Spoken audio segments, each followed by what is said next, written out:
等你长大以后，一定要做自己最喜欢的事情。超儿子，生日快乐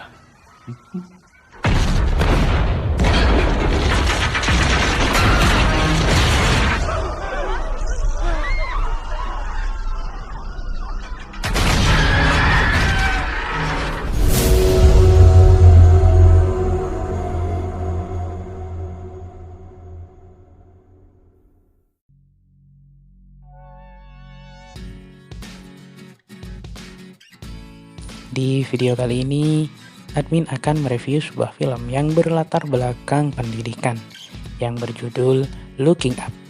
Film ini menceritakan tentang perjuangan seorang anak yang ingin meraih cita-citanya sebagai seorang astronot. Tanpa berlama-lama lagi, yuk kita tonton alur ceritanya.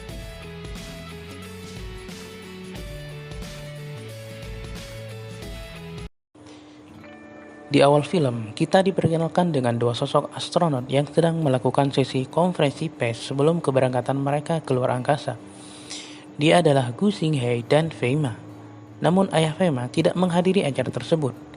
Fei Ma pun merasa sedih dan kecewa, dan seketika kita diajak flashback ke masa lalu Fei Ma, sewaktu ketika masih bersama dengan sang ayah. Pada 9 September tahun 1990, di mana hari itu akan dihelat Asian Games yang ke-11 di Beijing, dengan melewati jembatan Dongpei yang baru saja dibuat dan akan diresmikan pada hari itu juga. Yang pada kenyataannya, jembatan tersebut dirancang oleh ayah Fei Ma sendiri, yang bernama Wen Ma, yang sekaligus menjadi penerima obor estafet selanjutnya.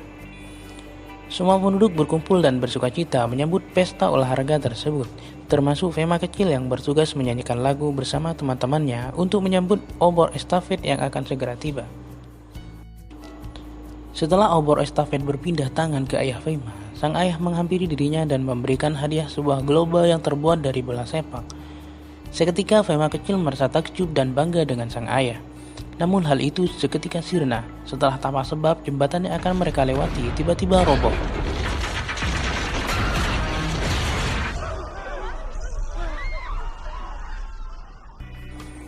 Scene kembali lagi pada masa kini, di mana Fei Ma dan sang kapten sebentar lagi akan melakukan penerbangan ke luar angkasa. Dengan disaksikan oleh keluarga, akhirnya mereka berdua berhasil melakukan perjalanan ke luar angkasa dengan selamat. Namun tak lama setelah mereka berada di angkasa, sebuah batu angkasa menghantam alat komunikasi pesawat yang membuat komunikasi mereka berdua terputus dengan markas yang ada di bumi.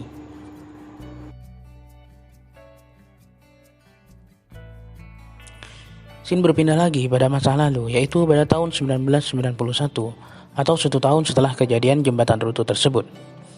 Terlihat Fei Ma dan ibunya sedang menjenguk sang ayah yang ditahan di sebuah tempat yang misterius, yang mana ia harus melewati pegunungan untuk sampai pada tempat tersebut. Dan tak disangka, ternyata ibu Fei Ma membawa surat perceraian dan ingin menjauh dari suaminya. Sang ibu tidak ingin Fei Ma menjadi seperti ayahnya.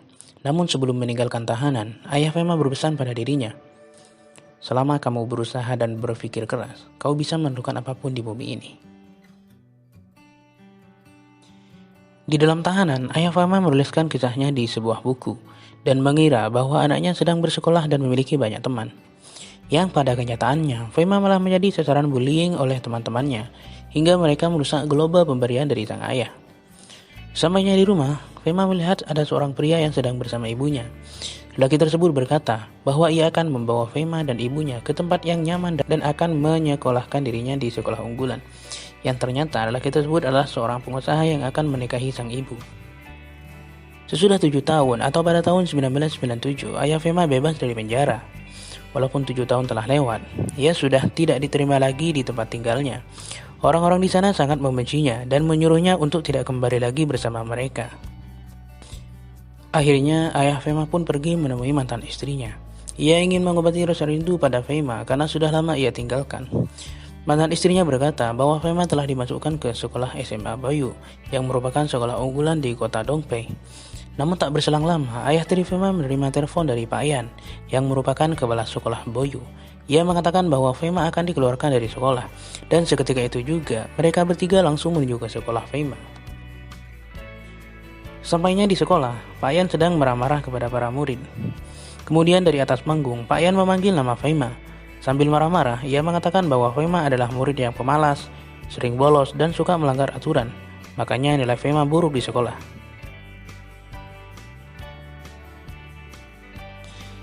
Selesai acara, ibu dan ayah tiri Fema menemui Pak Yan dan meminta padanya untuk tidak mengeluarkan Fema dari sekolah. Pak Yan menjelaskan bahwa nilai-nilai murid akan mempengaruhi reputasi sekolah, dan ia akan memejang foto-foto para murid yang berprestasi di dinding kantor kepala sekolah. Maka dari itu, Pak Yan tetap akan mengeluarkan Fema, karena kalau tidak, maka reputasi sekolah akan menjadi buruk karena kelakuannya. Nah, di sini kalau kita perhatikan dari banyak foto yang ada, ternyata ada satu foto yang kosong, dan nanti akan kita temukan jawabannya di akhir video. Setelah itu, tiba-tiba ayah Fema masuk ke ruang kepala sekolah dan menjelaskan kepada Pak Yan bahwa keputusan yang ia ambil tidak mencerminkan sebagai seorang pendidik, karena seharusnya pendidik melakukan pendekatan tertentu kepada murid yang mempunyai masalah, bukan hanya membentikan nilai dan membuang yang tidak berprestasi. Sesampainya di luar sekolah, dengan lantang ayah Fema memanggil Pak Yan dan menantang dirinya bahwa selama beberapa hari ke depan sampai ujian tiba, Fema akan ia ajari sendiri di rumah dan ia akan pastikan untuk menjadikan anaknya 10 terbaik bukan hanya di kelasnya, namun juga di sekolahnya.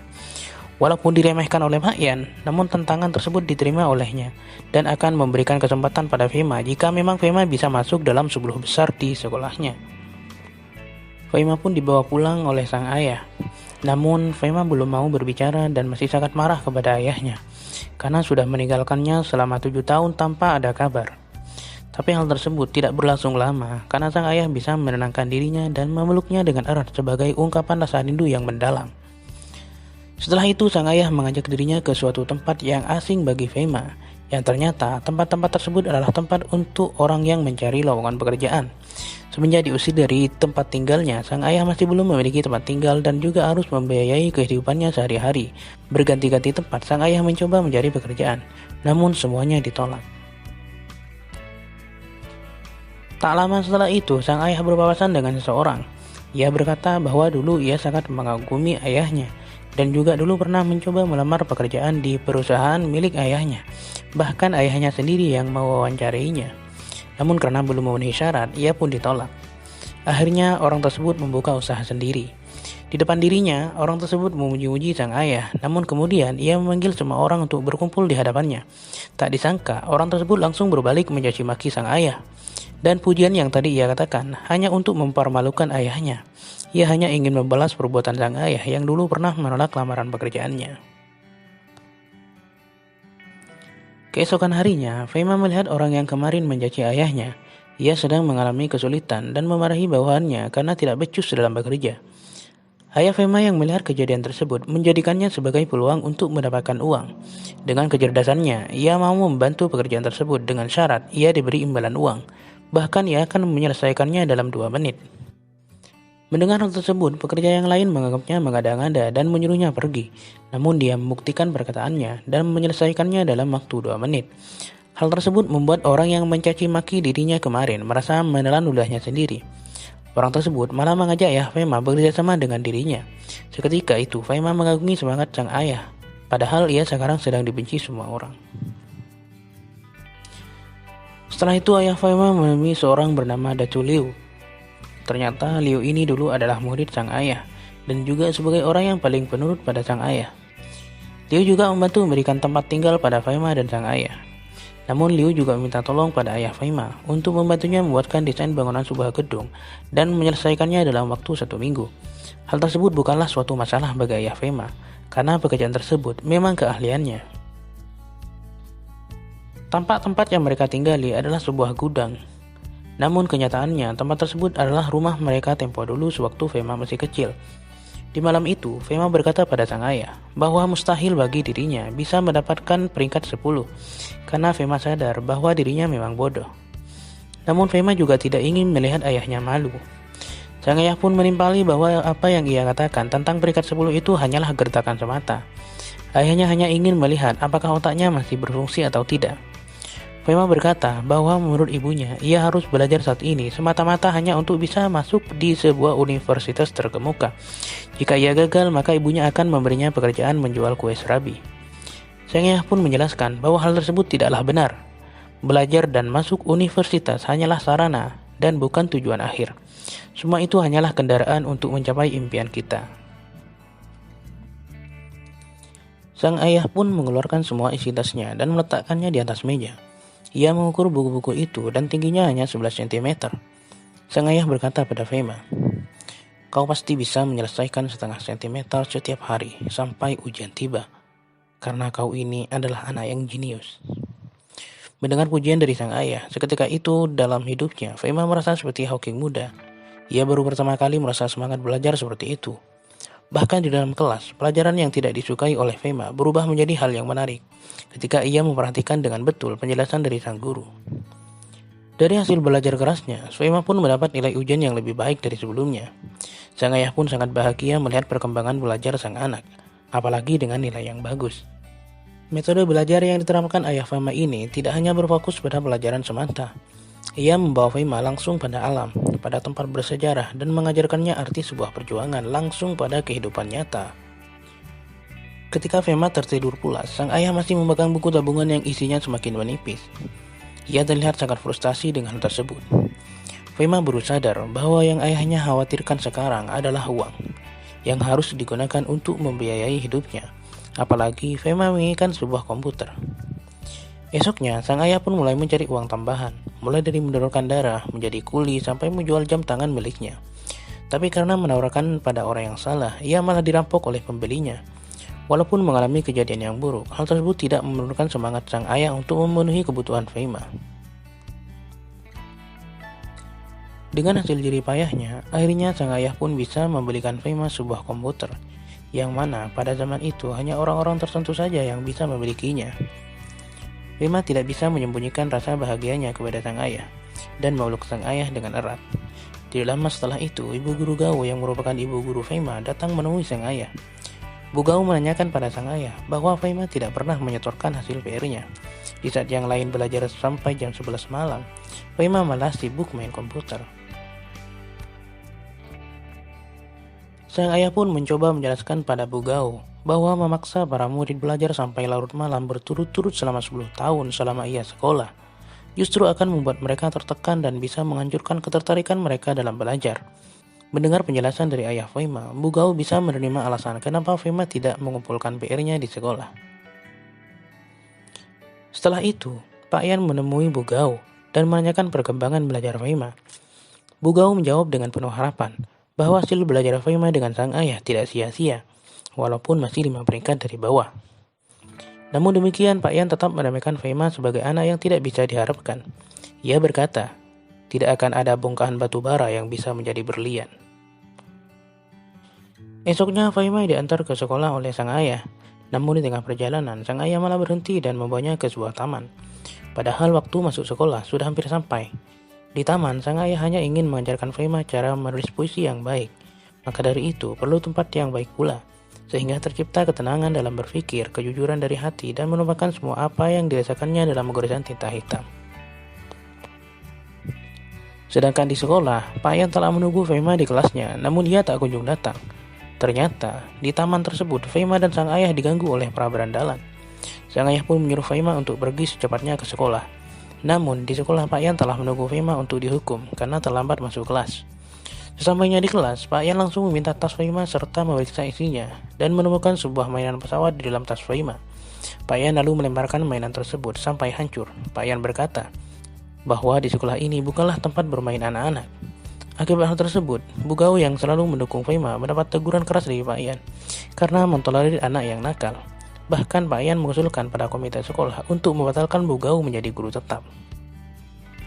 Sampainya di rumah, dalam keadaan panik, Fema berkata pada sang ayah bahwa akibat dirinya, Bu Gao mendapat teguran dari sekolah. Keadaan ini terlalu sulit bagi dirinya dan ia merasa tidak perlu belajar lagi dan ingin menjual kue serbi saja. Sang ayah pun menoleh pada Fema dan alangkah terkejutnya Fema melihat wajah sang ayah yang sudah babak belur sehabis berkelahi dengan para berandalan di taman tadi pagi. Esoknya sang ayah telat bangun, namun Fema sengaja tidak membangunkannya. Fema ingin mengungkapkan sesuatu pada sang ayah dengan menyelipkan secari kertas di bawah tempat lampu. Fema menulis, "Ayah, aku akan sepertimu, tidak akan pernah menyerah." Setelah itu, sang ayah pergi ke kantor polisi untuk mengusut kasus yang dulu pernah membuatnya masuk penjara selama 7 tahun. Ia menemui Tuan Dong dan meminta tolong pada dirinya agar membantu mengungkapkan kasus jembatan runtuh tersebut. Namun ayahnya kesal pada Tuan Dong karena merasa kasusnya tidak pernah dihiraukan. Fei Mei sedang menunggu di luar menunjukkan berita pada sang ayah bahwa akan ada pameran pesawat terbang. Namun karena pikiran dan emosi sang ayah yang sedang kacau, secara spontan ia memarahi Fei Mei yang membuat Fei Mei terkejut dengan perubahan sikap sang ayah. Fei Mei merasa kecewa dan pergi meninggalkan sang ayah. Melihat Fei Mei pergi, sang ayah pun baru sadar dengan sikapnya dan segera mengejar Fei Mei untuk meminta maaf. Ia berkata pada Fei Mei bahwa ini adalah kali pertama bagi dirinya menjadi seorang ayah. Itu sebabnya ia melakukan kesalahan. Setelah itu, ayah Fei Mei menemui Ibu Gao. Ia ingin meminta izin untuk membawa Fei Mei pergi ke sebuah pameran pesawat. Namun Bu Guru Gao menolaknya karena sebentar lagi ujian akhir sekolah akan tiba. Dan tiba-tiba saja Pak Yan datang dan berkata pada ayah Fei Mei bahwa Bu Gao bukanlah lagi wali kelas Fei Mei. Pak Yan juga membuat peraturan baru bahwa semua murid diwajibkan berada di asrama sekolah selama masa ujian akhir sekolah, dan yang tidak bersangkutan tidak boleh berada di lingkungan sekolah.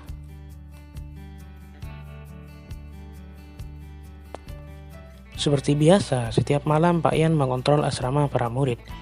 Semuanya terlihat baik-baik saja. Namun pagi harinya ketika Pak Yan ingin melihat kamar Fei Mei, alangkah terkejutnya Pak Yan. Ternyata Fei Mei sudah kabur dari asrama dan pergi ke pameran bersama sang ayah. Pak Yan pun marah besar. Di tempat lain, Fei Mei dan sang ayah menikmati perjalanan mereka menuju pameran pesawat. Perjalanan yang sangat menyenangkan bagi Fei Mei, hingga kedekatan mereka sebagai seorang ayah dan anak semakin erat. Sampainya di tempat pameran, ternyata tiketnya sudah lama habis, dan pameran tersebut hanya tersisa 1 hari saja. Namun sang ayah tidak kehabisan akal. Ia membawa Fei Mei ke sebuah bukit dekat pameran tersebut. Fei Mei pun bisa melihat dari dekat pesawat-pesawat yang sedang diterbangkan.